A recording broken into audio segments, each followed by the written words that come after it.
Confédération paysanne. Syndicat pour une agriculture paysanne et la défense de ses travailleuses et travailleurs.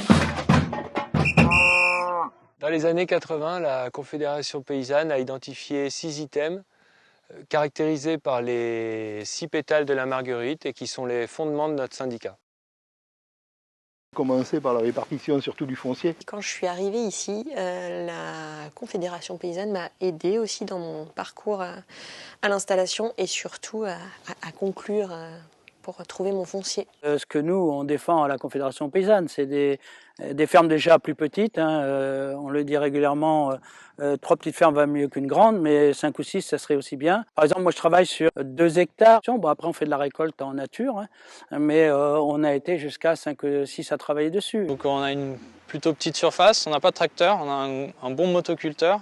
Et donc on maximise vraiment le plus possible chaque surface pour être sûr de dégager un bon salaire. Moi, j'ai une toute petite production. J'ai choisi des chèvres rustiques qui produisent pas beaucoup de lait. C'est important pour moi de maîtriser tout le cycle, de le faire de façon saisonnée en prenant en compte mes chèvres. Partition du foncier, des ressources, de l'énergie, qu'elle soit desservie à tout le monde équitablement. Quand vous agrandissez une ferme, vous faites, vous désertifiez la campagne. L'agriculture paysanne, c'est une vraie réflexion avec des vraies valeurs qui ont été réfléchies en amont.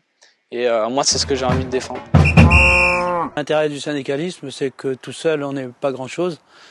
Et ça permet au moins de faire des actions collectives et d'accompagner les paysans. Et la Confédération paysanne particulièrement, de sortir du syndicalisme officiel qui a mené à ce désastre agricole aujourd'hui, quoi.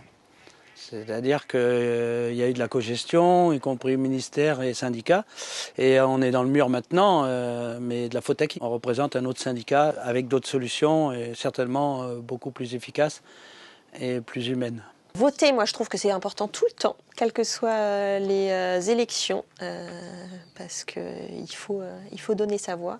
Et en l'occurrence, voter pour les élections à la Chambre d'agriculture, c'est donner du poids politique et des moyens humains à la vision syndicale de son choix. Syndicat pour une agriculture paysanne et la défense de ses travailleuses et travailleurs.